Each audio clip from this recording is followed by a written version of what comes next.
Live from the 409, sponsored by MCT Credit Union, it's the 409 Sports Blitz on 12 News. Oh yeah, baby. Welcome to the 409 Sports Blitz. I'm Holton Pepper. And I'm Nick Canizales. Of course, Holton, there's only one top 10 matchup in the entire Southeast Texas, and that is, my friends, our game of the week. Game of the week. I'll put it to you this way. This is like Hulk Hogan versus Andre the Giant, WrestleMania 3. Number 5 Newton travel to face off against number 7 Woodville. In my opinion, the winner of this game will take the district championship. Because look, I don't even see anybody losing the rest of the season. First play of the game, Woodville would strike first. Luke Babin. Babin's so surgical, man. To Gage Toller. Yeah, that's a touchdown. Babin had 8 touchdowns. What was it, last week? Yeah, a couple weeks ago. 7-0. So big run by Kendry Porter here. God, look, he's a unit. That guy is absolutely incredible. His offense is just, as a whole, it's off the charts. Truck stick right here coming up. Boom! By Calvin Hunter. It's tied at 7. Well, back come Woodville. Here comes Babin. Back to pass. The floater. Off his back foot, a little floater. Tanner Ledoux. How about that? Oh, what a grab. Absolutely incredible. The extra point, though, it is blocked by Calvin Hunter.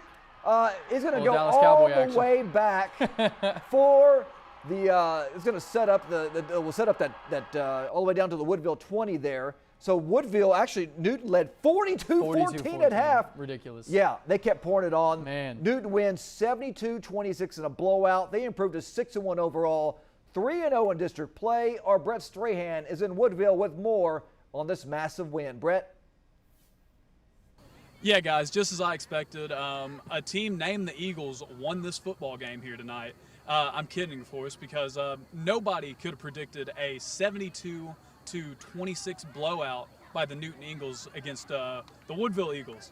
So just a big-time statement win by Newton right here. This Woodville team, they were in the state championship game just last year. They're 5-1, 2-0 coming into district, and Newton comes in and just absolutely blows them out. So big-time win for them. Now, I want to get into this first quarter, and y'all can kind of see where things started going wrong for Woodville. Now, started out great. We had Babin, quarterback for Newton, quarterback for Woodville. He throws a long touchdown pass and just gets things going. That offense looks alive and well. But after that, things kind of started going downhill. Newton immediately matches that touchdown. They answer, and then here's where things start going downhill. Now, I'm going to give y'all 4 consecutive plays by this Woodville team, and we'll see what kind of started going on. So in 4 consecutive possessions, we had Woodville come all the way back down the field to answer. They go for a field goal. It is blocked. It's returned to the 20. After that, we have a interception. Next possession by Woodville. We have a forced fumble.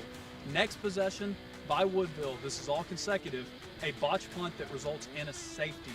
Now, this results in Woodville just getting dogged on, honestly, in that first half, going in 34-14.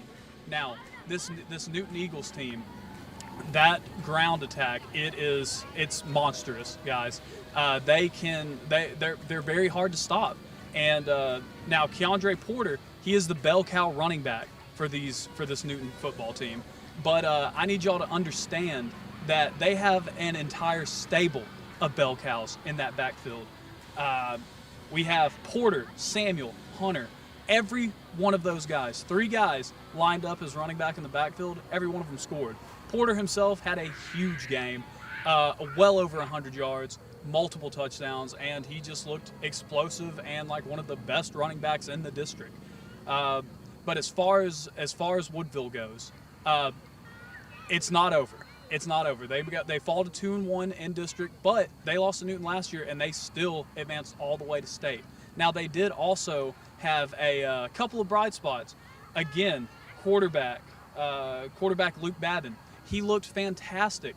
He was spreading the ball around. He does a lot of things you just can't teach a high school quarterback to do. The way he moves in the pocket, the way he throws with touch. He is a very, very good quarterback. And when he gets going, that whole offense gets going. And we saw it in flashes tonight, but it just wasn't enough. It wasn't enough against this methodical ground attack by Newton. But yeah, we're going to see Woodville. They're going to try to get right against Anderson Shiro next week. Again, a massive statement win by Newton. So we'll see how this district shakes out. It's been Brett Strahan from Woodville, 409 Sports. And he's so good. He's so good at what he does. And we were looking just a second ago. The Newton is the 5th-ranked team in 382. And we went ahead and took a look. Tidehaven is at the top. Tidehaven was an idol this week. Wall, Gunner, and Lexington are the next 4 teams above Newton. Next 3 teams above Newton. And nobody's lost. And they've been stuck at 5 for a while. Yeah. And people will go, well, how come Newton's only 5? Well, because nobody's lost in front of them. And this week did not change that at all. This is a massive statement. Yeah. I mean, and like we're you're talking, telling me. Woodville is not like it's some team that's just terrible. Dude, they're the 7th-ranked team in the Woodville's entire very state. good. They're Very good. extremely good. Newton just was even more better tonight. And I think we talked about it before. If you're gonna win in this district, and you're gonna win in 3A at all, especially in 382, you got to get past Newton. I mean, Newton has been doing this for 31 years now, 31 straight consecutive playoff appearances. They haven't lost a district game still since 2011, I think it was, against East Chambers. I mean, they continue to answer the bell a year in and year out. What Coach Johnston is doing is just continuing the tradition of Newton football, which is win. Yeah, there's no surprise. There's no surprise at all. All right, moving up a notch, though. New Caney West Fork and the Nederland Bulldogs duked it out tonight. Still a relatively new program for West Fork, this only being their 2nd year. This one got ugly last year for the Gators against the Bulldogs, and coming into this one, Nederland has really started chipping away at their identity, finding who they are, but that comes with a few bruises. Heartbreaker last weekend to Dayton, definitely looking to right the ship here. And, Nederland's offense finally kind of starting to put things together a little bit. Their defense, they're going to have to step up and stop the Gators' offense. That's put up over 35 points in 5 games. Actually 3 of 5 games this season. Wow.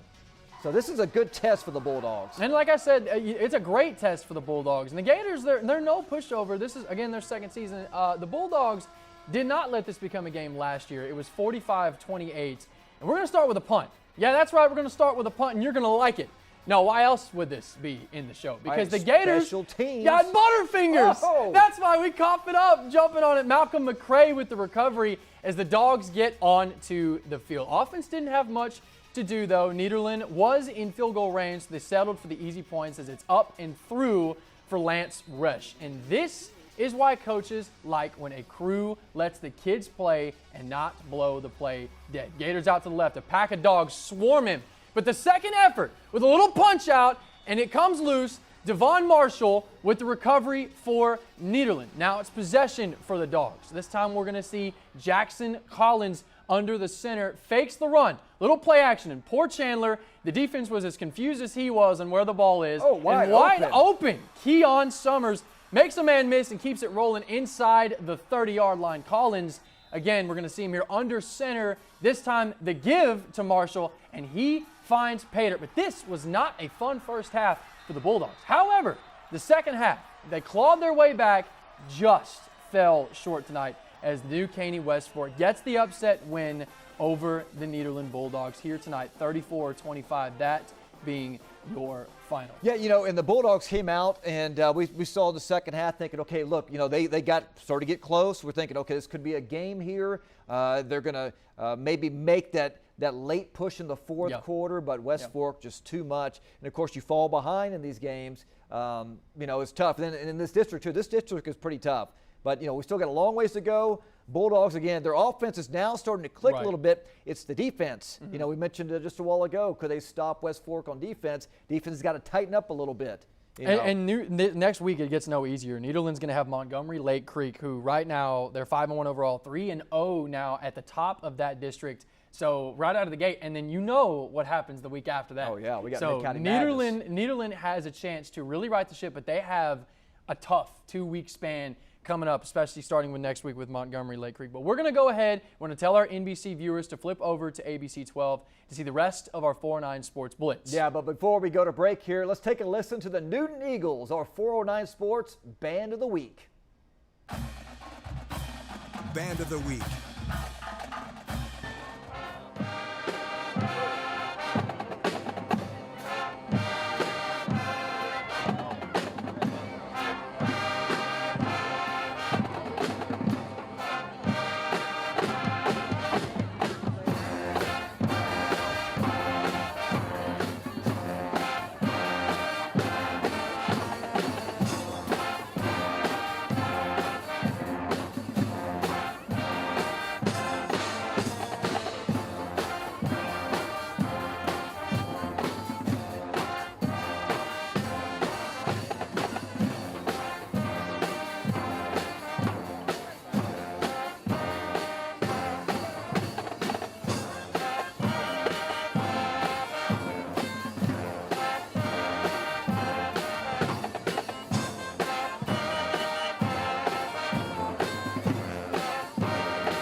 Welcome back to the 409 Sports Blitz.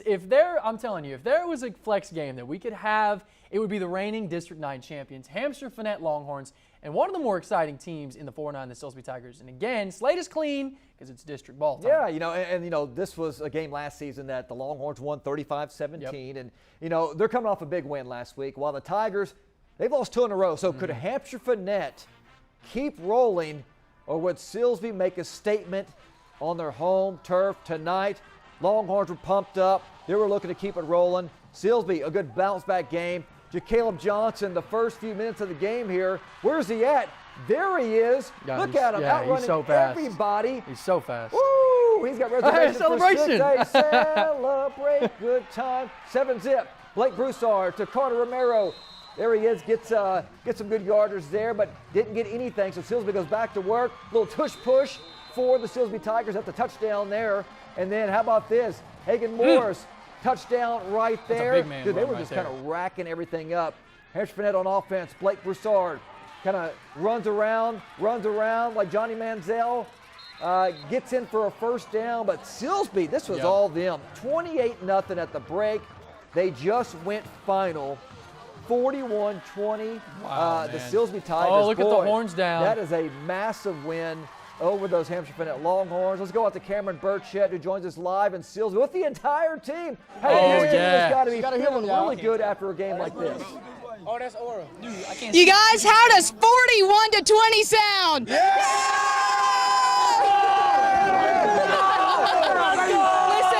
these guys completely dominated Hampshire Finette tonight, guys, and they taught them what it was like to get history back and rewrite a history book. Thank you so much for giving me my phone. That'll help me. I need to know what I'm going to say for this. Listen, I don't know what Coach Wagner told those guys during second half and come back after the second half, though, because that Hampshire Finette defense, they came back. They scored a couple of points on you guys, but you guys didn't let them get far. You had about 3 to 4 touchdowns in the second half here. You guys played. That's what they do. And listen, that means you guys are now currently first in the district, 1-0. 1-0.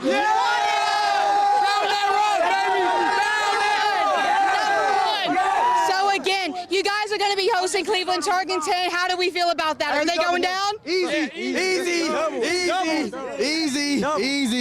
That's all we got to say is easy, man. That's Easy. And so listen, how are we feeling about the win tonight? How do you think the team performed? We came out, we executed how we were supposed to do on both sides of the ball. Everybody came out and did what they were supposed to do, practice. We practiced 2 weeks for this, the bye week. We played hard, came out and got the dub. Absolutely, and so listen, that's the first one in the books for district right now. We're feeling good, can't wait for next week. You guys did fantastic. Go Tigers! What I'll do, I'll go ahead and send it right back to you guys in studio, guys. It's a great night here at Silsbee Stadium. We'll go ahead and send it right back to you guys. This was an electric night, back and forth on the field, on both sides of the ball as well. These two teams performed fantastically, but again, we'll go ahead and send it right back to you guys as the dust continues to settle here at Silsbee Tigers Stadium. For 409 Sports, I'm Cameron Burchett. It might take a little while for the dust to settle. I mean, them guys, they are Ooh, fired up. Man, Dude. what a win. I mean, for it's Silsbee. one thing to win on your home field right there, but dude, they raced out 28-0 lead at halftime. They didn't look back. They looked really, really good tonight. They should win next week. They have Tarkington coming up next week. Yeah, poor Tarkington. But dude, they're playing. I mean, remember, this is their first district game of the season. Everybody was on bye last week, and, they were on the bye last week. So no, the whole district. Yeah, the whole district was. So good. So really good win by the Tigers. Now Great can they win. keep that momentum going here, because it's almost like the district's wide open. It does feel wide open, but again, this kind of feels like your situation with the 3A division, 3A D2 over there with their district, with Newton and whatever. A win here against a really good HF team, that sets you up, and a really impressive win at that. Obviously, Cleveland Tarkington next week, but a meetup, I should say, with West Orange still looms around, and with Shepherd. Shepherd is a surprise team this year, man. So that district, you're right, wide open. But once again, they call this one, the SEC of Southeast Texas, and this is why, man, because You really don't know. You got to really have that leg know. up. So now they got a game on Hampshire Finette, and of course now everybody's going to be jockeying for position here over the last maybe 4 or 5 weeks from now. But it's going to be a dogfight till the end. This is what we like. This is what we like. Here. I love this. This is why we do the show. This is why we do no the show. doubt, man. Matchups like this. But there are other 4A teams out there, and in a whole other district. Hardin-Jefferson with a very impressive showing against the LCM Bears last weekend. Obviously, they didn't come out with the win.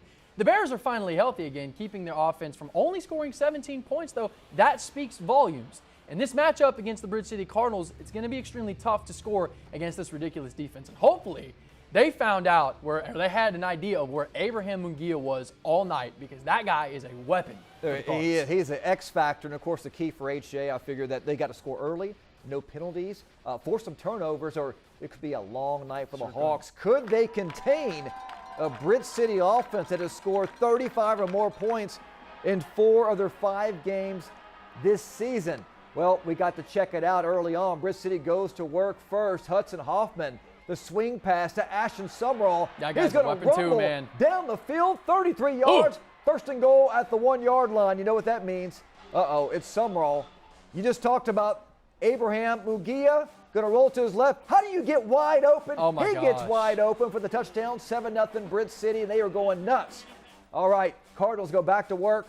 Hudson Hoffman goes to its right now, throws across his body to a wide open Aiden Wiley, looking like Jake Ferguson there. That's another touchdown. 14-0 Cardinals. Bridge City back on offense. Hoffman going up top. Oh, it's picked off by the Corian Warren of Hardin Jeff. How about that? So Hardin Jefferson, they're playing some defense. They would have to settle for a field goal attempt. It would be blocked. Cardinals led 14-0 at the half. Let's go to the big board because they take care of business in the second half. They roll 24-6 is your final. So the Cardinals, they win again. Hardin Jeff, they hung in there. But, tough loss on the road. We knew it was going to be tough even going to Bridge City. They're still a good team. I still think they're a playoff team, but Bridge City just too much to overcome tonight. Well, Bridge City just keeps the good times rolling, right? And now they get to go on and face a Livingston team, which is just not super competitive. Hardin-Jefferson, they now have to go face-to-face with Huffman. Huffman is a very good squad. That's going to be a good matchup. Very good squad. They're 1-1 so far in district play, but they're still a lot of great things. But Bridge City, after what kind of felt like you didn't really know where Bridge City was going to go this year, and when I talked to Coach Josh Smalley, they had some young guys in the offensive line, guys that hadn't played a single snap of Texas high school football at all as far as the varsity goes. And then they come in here and they really settle in, and Bridge City has done a phenomenal job. They picked up where they left off last year. Remember, they got off to that massive hot start. Now they've just, carrying that another hot start. That team laid the foundation last year. These boys are just keep rolling. Could be a good year, but hey, it's a big win at home against a really good Hardin-Jefferson team. So now they just got to keep the momentum going. And HJ has plenty of time. HJ is a very talented squad, and they are not the same HJ team. You can see by the scores. These are not blowouts. They have last week, improved 17-14, dramatically over the last couple of years. Coach Bass has done a phenomenal job out there in Sour Lake. Excited to see what they do. Let's carry things over to the Westbrook Bruins, who are coming off a loss to the Lufkin Panthers, but still showed a true difference, a lot like HJ, where this program is headed. Yeah, they take on a Baytown Sterling team coming off a 5-1 overall record here, sit atop the district standings. 2-0, so it's going to be a good matchup here. A good measuring stick for those Westbrook Bruins. A great measuring stick, and you'll see why we say that. Westbrook searching for an answer following the loss to Lufkin last week. In the start of the half, the Bruins get the ball. Tam Anderson fakes the handoff. The RPO out to DeAndre Carter as the Red Unis draw blood first. It's 7-0 Westbrook. Pretty easy 3-and-out for the defense, and the Bruins were back on offense. Anderson looks left. He knows where his guy's at. Why not do it again? Carter, and look at the move. Into the end zone, extending the lead, 14-0. That is L1 on your PS5 there. It's funny you mentioned that. The Rangers had moved the ball a bit this drive on 3rd and long. The quarterback throws out, and apparently nobody, as Darian Nixon gets the easy pick. Nixon looking like Larry Brown in Super Bowl 30 for the Cowboys right there. Right into his chest. Place, right time. Right into his chest. But look at this. I want you to watch this. 4th and short. Bruins elect to go for it. Anderson, design throw out to Cam Chambers. Keeps the feet in and move the chains on 4th down. What a great play. And then finally the jet sweep to keep the defense on their toes. Anderson looks left, comes back to the right, releases. Brandon Jackson snatches it out of the air for 6. This one went into the half 21-0, and we go to the big board here, 37-7.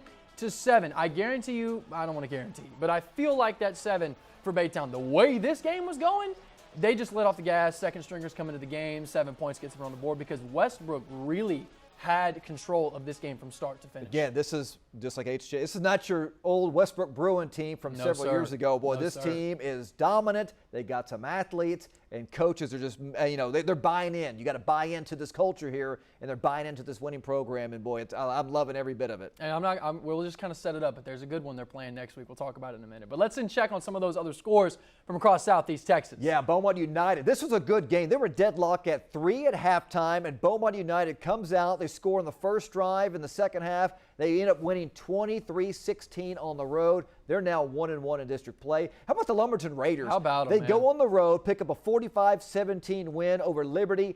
They are now 2-1 in district play. That's a big-time win. Vider, of course, now, we've been trying. It feels like Vider, even in these losses, they always find a way to put up 38 points. And Huffman, a very good team. The defense has got to, we talk about defense, got to tighten up there. Just got to tighten it up a little bit. They can start. But the surprising one on here for me is East Chambers and Anahuac. Anahuac put up a really good fight against a very good East Chambers team. Once again, East Chambers, another force in that district. Anahuac, but there you go, 35-21. The final in that one. But don't worry, the 409 Sports Blitz, we're going to come right back. Yeah, we got plenty of highlights and all the scores in action, so don't go anywhere. Stay with us.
Welcome back. Okay, this is a big one. You kind of mentioned it before the break. Yeah, we did. Or in between the break, talking about the social media war of Port Arthur and P&G. Who's better? Who's between those two? And now they're playing a Barbers Hill team on the road. And Barbers Hill, not a team that you just want to give up on. No, not at all. Look, I've always said the whole entire season, I think Port Arthur Memorial is the best team in Southeast Texas. Absolutely. They have the best talent. You know, P&G's alma mater, and trust me, they're number one, 1A, 1B. 1A, 1B. Who cares? Yeah. They're both great. But Memorial, if they beat Barbers Hill, it'd be another statement win on their march to try to win this district championship. Absolutely. But this game against Barbers Hill, you don't want to have any kind of hiccup. A very explosive offense. The first crack on offense, Monte Martin takes the snap and takes off like Vince Young with a blocker in front as he scampers into the end zone to open the Titans scoring 7-0. So the Eagles landed a field goal, and it's 7-3. But I want you to see this, everybody. Looking deep downfield, shakes off a would-be tackler, and from his own 25, releases way downfield Dalen Dorsey, Wow. a 50-yard pass Strike. instantly flips field position for the Titans. Don't worry, Martin is much more than the cannon arm that he has. He fakes the handoff, pulls down the middle, gets the outside, and he is gone into the end zone. Memorial now up 14-3, and yes, another possession highlight is coming up. First play after a great return, put a man in motion, fakes the handoff again, shot out of a cannon up the middle, and he's gone again. 21 points were scored in the first half, and it was just, I mean, people hadn't even gotten their popcorn yet before they scored. Madden. And 21-6 at halftime, and then there's your final score right there. Holding this, listen, that defense Winning is about 4 so touchdowns. good, man. That Port Arthur Memorial, Yeah. because they know they blanked Beaumont United just a couple weeks ago. 34-6 they put your up over final 60. in that one. Yeah, In that and game. don't They put up over mind the 60 in that offense, you game. know, while fumbling the ball several times. They This did, Port yes. Arthur Memorial team, I know I sound like they're like my favorite team, but they are so good this year. So good and can beat you on all facets of the game. And look, we saw this last year. We saw them make a big run and then kind of, you know, it kind of went downhill towards the end of the season. This team is experience. I think That's the biggest key. that's the thing. They have a lot more experience this time around. These boys know what it takes to win this. It's one game at a time, one game at a time. And I tell you what, this team is very scary. They got Very talent all over scary. the field. Also, they have depth, though, too. Huge. They have Huge. depth. That's the key. They have really good depth. You know, so if somebody comes in and gets a break, boy, they don't miss a beat. Absolutely not. There are other games going on, though. I want to get to those at least. Time to run through some of those other scores from around Southeast Texas again. All right, let's start off with Your alma mater. P&G. My alma mater goes on the road. They kind of eased up on the gas. They defeat Splendora 48-6, so they remain undefeated in district play. The Cooch Lions 4-1. at home, over the 4-1. Warren Warriors 60-6. It was ugly at halftime, and it got even uglier in the second half. Yeah, just one of those games. And this one was obviously expected as well. No shocker here. LCM gets over Livingston 48-28 there. LCM just once again kind of rewriting last year, you know, had a tough non-district, and then here comes district play. LCM racking up a few more wins, and then of course, Look, this Hardin-Buna game. This was wild. Now, Buna was winning At one in this point. game. At Yep. one point, it was like 14-0, and then Hardin is kind of they just went on a roll and it just didn't stop. Hardin is this year, I think I use this term with our friend Brett Strahan a lot, a well-oiled machine. They got something cooking over there at Hardin. They got history making us what they're doing. Big history making. But, see, speaking of history, it's time for Hit of the Week. Hit of the Week, sponsored by First Security Bank. We got Jasper with the football. History made. Who's going to make it? A swarm of Mustangs, and bam! Everybody gets in there, leading that swarm, number 25, West Orange Stark, Amaje Matthews. That man's going to need some ice, Advil, and everything else. And you Big hit. can see the coach like, what in the world are we doing? There's no targeting on this play? Anyways, we'll be right back.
I saw my brother walk back there. At least I see that he's actually working for once. It's good to see you. Good job, like Mike. the mayor of Hampshire. That's good.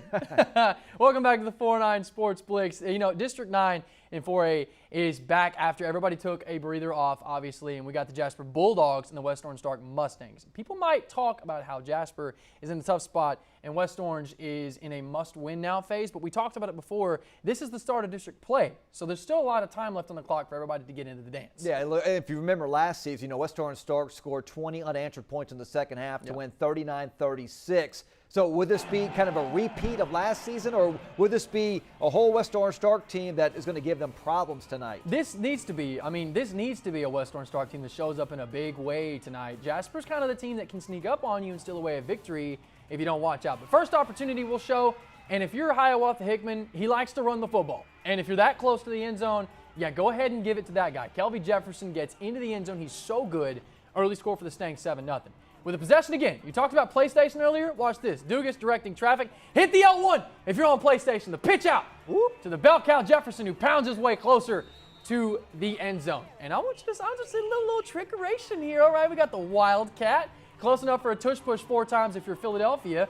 But Jefferson, pretending to be in the Wildcat, one of the more dynamic players in the state. And Terrion Fontenot gets in the goal line, direct snap. Does fumble it, but you got it across the goal line. Jumps on it just to make sure. And Jaterion Levi there for the moral support. The Stangs never let the Dogs really take a breather in this one, and they roll on. So there's your, there's your like the old final, school man. chain gang defense right there, 33-0. West Orange Stark's defense is actually, like, that's something that people don't really talk about. You talk about the offensive ability to score like that, but their defense is a force to be reckoned with. If they can continue to play defense like that, force turnovers, force 3-and-outs, some punts, and then let the offense go to work, boy, they're going to be really deadly.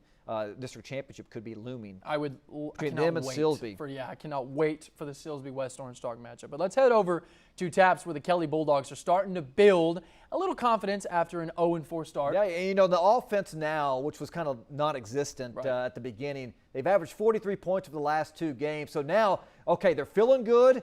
They coming in tonight against Fort Bend Christian. See if they can pick up another win, maybe win 3 in a row.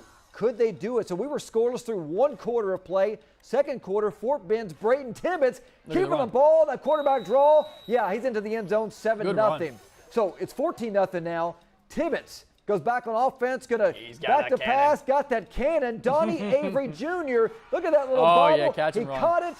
Yeah, he's got reservations for 6 tonight. It's 21-zip, Fort Bend Christian. Later in the second, though, Tibbetts, well, they're back on offense again because they just kept making Kelly punt. He's going to go back to pass. This slant, Cooper, he's going to fumble the football. Oh, no. Kelly's going to jump on it. So right now, the defense making plays. They're getting those turnovers. Give your offense a chance to score. Yes. Can they do something on offense? Well, they do go to work. Lathan Weaver, kind of good protection, delivers that deep strike to Eshon Holman. How about that?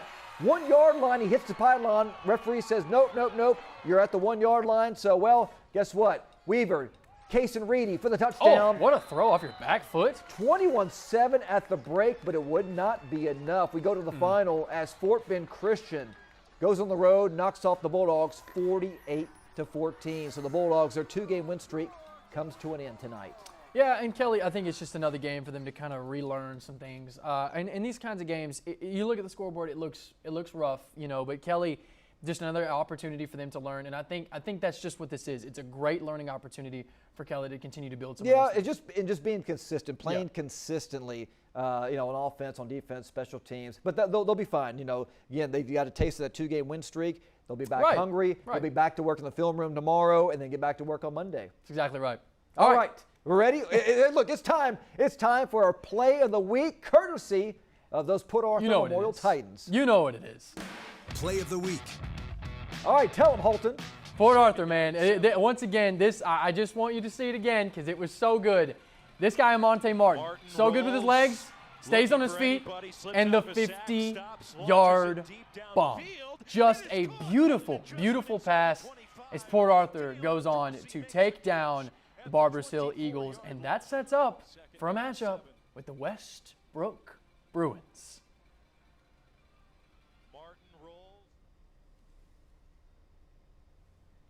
I keep jumping the gun, man.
Welcome back to the 409 Sports. All right, Blitz. look, let's take a look at next week because it's going to be some big matchups. Look at that game of the week right there. When we were talking about different games going on and I was circling different game of the weeks, this week with Newton and Woodville and then next week with Westbrook and Port Arthur Memorial was absolute no doubters. Didn't even think twice. That is going to be our game of the week. Yeah, we got Lumberton and Vider too. Yeah, two best teams right there going at it. Jasper and Hampshire-Fannett ought to be a good one there. Of course, you got Kirbyville, Orangefield. Orangeville's coming off a big win. P&G and Westport. Yeah, now all of a sudden it looks good. Yeah, they just knocked off Nederland tonight. P&G took care of Splendora like they were supposed to, so that's going to be a clash. And then Barbers Hill and Beaumont United. That is going to be a good one because, we just saw that Memorial took care of Barbers Hill. BU, listen. We've win against Galveston. Yeah, that was a good win. I think they should be able to win. They're at home. They have the athletes. But, hey, shout out Brandon Roddy. I know you're watching. That's why they play the games. My man, Brandon Roddy. Oh, Papa Roddy. God, we're proud of you, man. Hey, he finally had the baby. Everybody know it. He had the baby. All right. Love that man. We love it. We love it. We hope you're happy. Hope everything's doing good. That's going to do us for the Blitz. You can watch highlights from tonight and across the state on Texas high school football, now on 12 News Plus. You can download on your TV and watch for free. All right, as we wrap things up with another performance for our Band of the Week, for Holden Pepper, Nick Canizales, and everybody out here, so long. We'll see you guys coming up next week on the 409 Sports Blitz. Band of the Week.